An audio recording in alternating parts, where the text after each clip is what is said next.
just sitting here under the moon. Gosh, what if I told you that some of the biggest AI health shifts in 2026 to 2027 is not actually happening in English-speaking countries? Not America, not the UK, not Silicon Valley. Like, they're happening in China, India, Brazil, parts of Africa, and across Europe as well.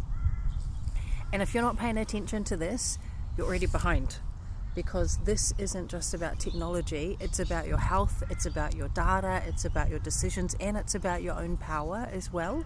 So most people right now are using AI like it's a toy, like a shortcut, a little assistant, like something cute.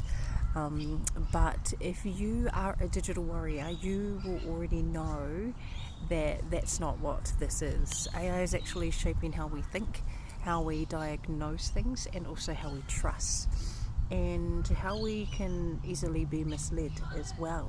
So today I'm breaking down 10 things happening in AI health globally and how you can protect yourself inside of it. Okay, so let's get started with this.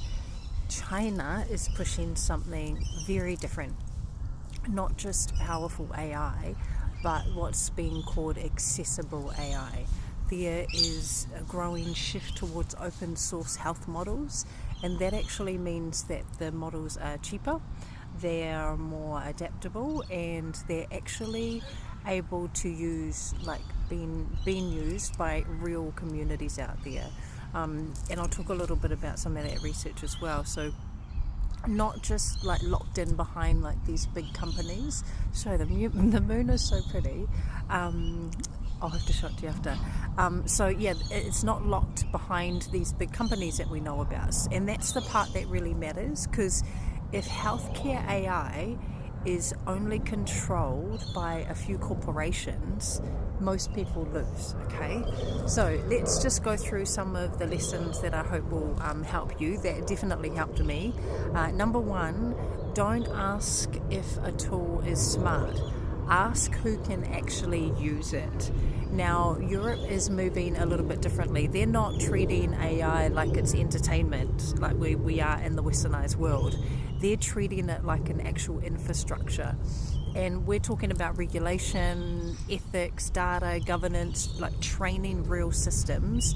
And it's not just hype, like real world implementation. And honestly, this is where things are getting really serious, because once AI touches your diagnostic and your records, your treatment, like there is no longer an option for that. Okay, so yeah, just make sure that you're clear about that. Lesson number 2, you got to stop falling for the hype out there. Like, really start asking, is this tool safe? Is this tool governed? Like, does this tool actually work?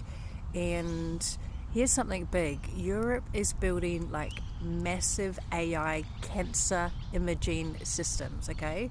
AI cancer imaging systems. We're talking tens of millions of medical images used to train AI to detect disease earlier. And this is real data, like not internet guesses, not recycled content, like real clinical information. And that's the difference, okay? All right, lesson number 3 that I learned. If you're using AI for health, you have to make sure that it's got receipts, okay? So let's go a little bit deeper. AI is moving into like personalized medicine, genomics, individual patterns, predictive health, and this means that your health is no longer generic. It's becoming personal. And yes, that's powerful, because it raises a question. Who owns your data?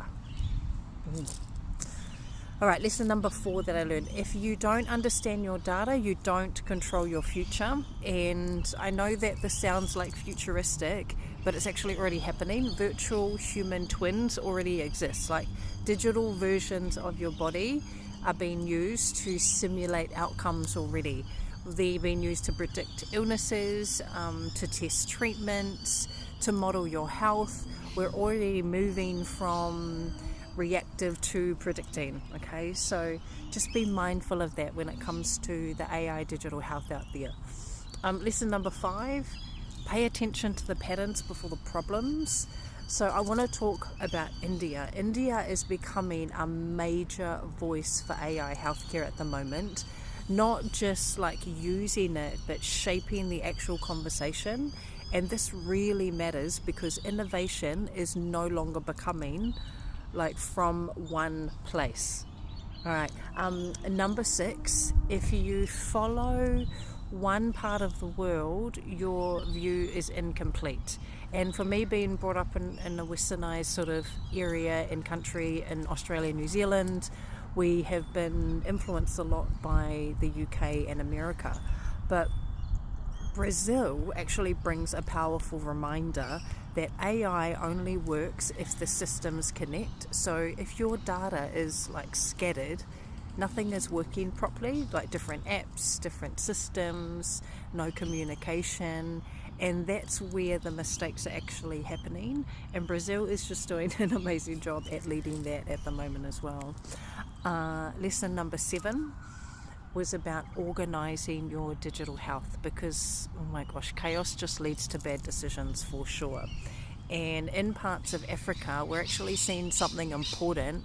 AI health pilots are working, but scaling them, and that's the challenge, because it's a cool idea, right? And a cool idea is easy, but actually making it long term work, like that's the real test, which is awesome. Lesson number 8, don't fall for the prototypes. Like really look for the sustainability, because here's a major issue. See, even the birds are agreeing with me. There's language bias, all right? So most AI health tools, most of them are operating in English, which means millions and millions of people are actually being left behind, because there's less access, there's less accuracy, and there's less trust as well. So seeing other languages move more into AI is something that we'll start to see increasing as well. Lesson number 9, if a system doesn't understand your world, it can't fully help you, right?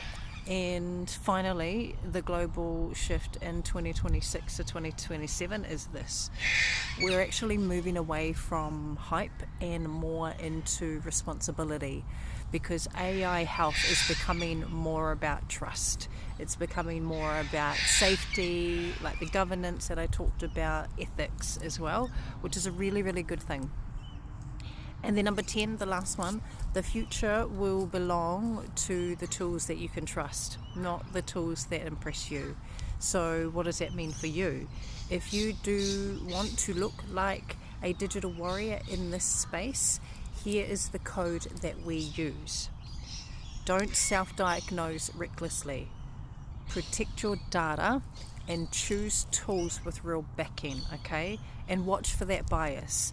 And you know that there are links below this video of AI doctors, AI health that we actually trust. So it's really important that you organize your information and you stay aware. And most importantly, you've got to keep your thinking, okay? Keep your own thinking, because the goal is not to depend on AI. The goal is to use it without losing yourself, all right? Because your health matters. Your mind matters, but also your data. Your data matters as well. And so does your discernment. So if you're ready to go deeper, come and join us at digitalwarriors.cx, because customer experience matters. And that's where we don't just follow the technology, we understand it as well. So I hope to see you in there. Bye for now.